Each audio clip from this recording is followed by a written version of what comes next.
Dr. Mark Changizi here with your Science Moment. Today I'm going to talk about emergent phenomena, selection, evolutionary processes, and how the human mind, our inability to grasp these things, and our drive, our innate drive to want to instead explain sort of complex, seemingly coordinated designed processes with a designer is not just something that plagues one side of all of these arguments. It invariably infects all sides. And it just occurred to me, look, as you know, I argue about a lot of different things. I talk about a lot of different things in lots of different areas of science. But since COVID hit, I'd say there's two things that pop up a lot. Of course, masks keeps coming up. But, on the free expression side, and one of the main arguments is that, look, the function of free expression is something that we have to understand at the emergent level.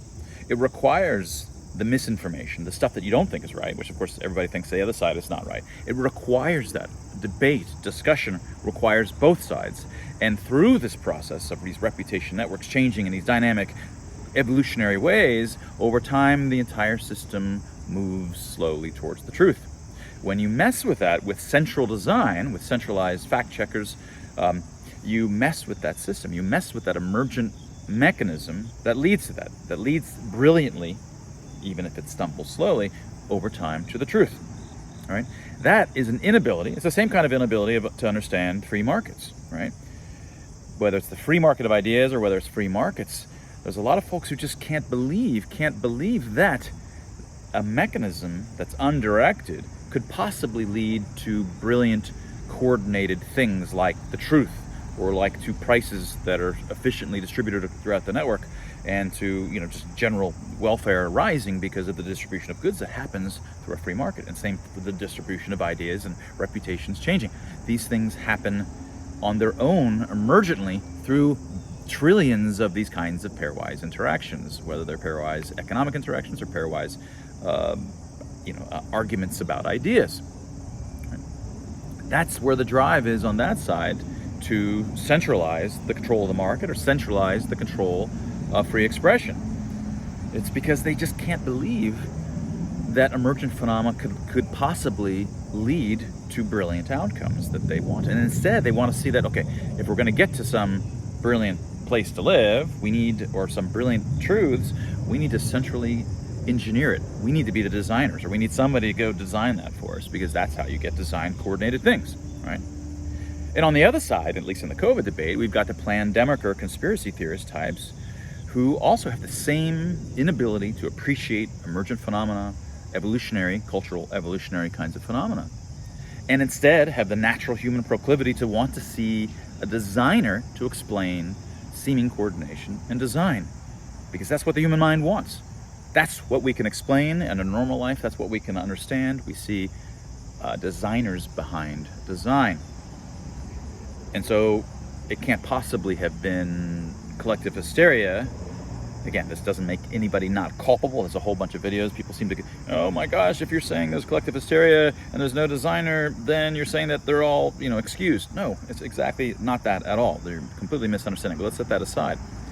The other misunderstanding that leads people to think there must be a designer is that they just can't imagine that complex emergent forces on their own can lead to that kind of coordination where the whole world is doing the exact same thing, doing it for righteous reasons and leading to these kinds of treatments of outgroups. These are the kinds of things that I've talked about as well.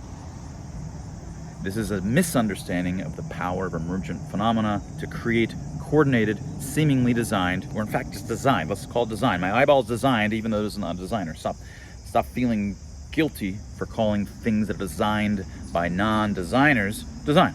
It's designed. Right? It has all the appearances of design. Let's just call it designed. Both sides misunderstand this.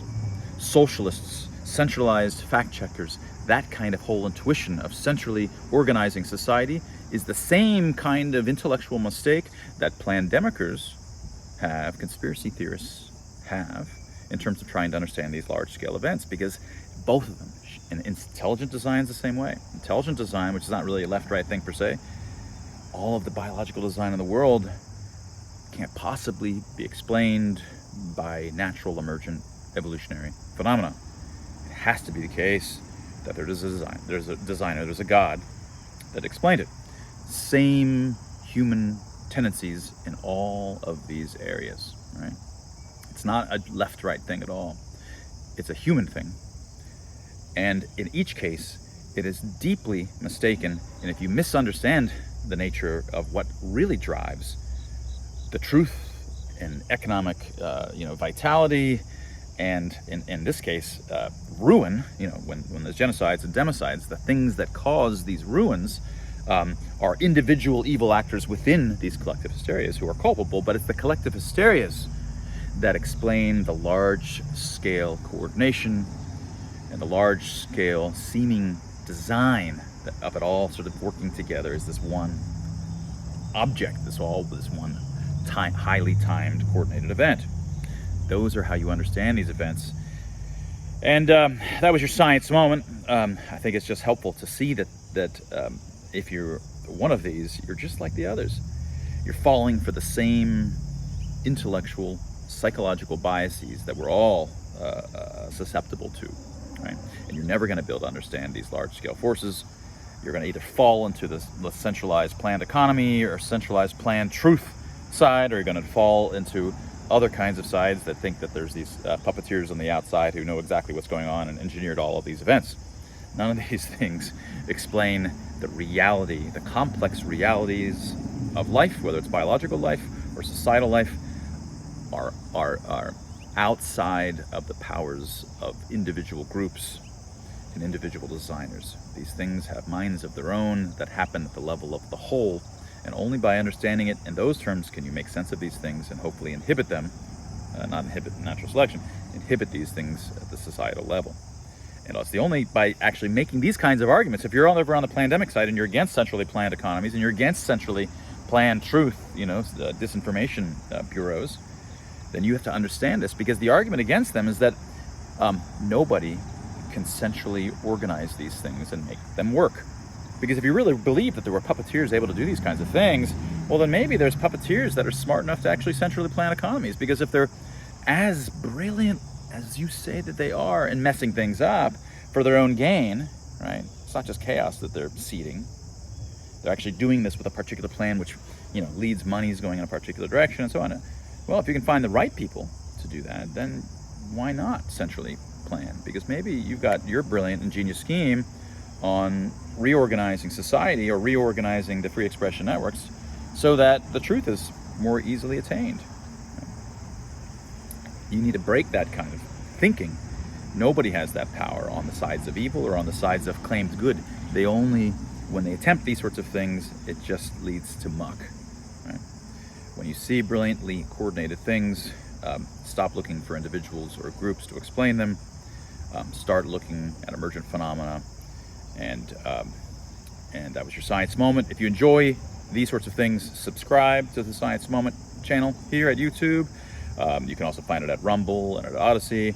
Go get a copy of Dr. Tim Barber and my new book, Expressly Human, 10 Years in the Making.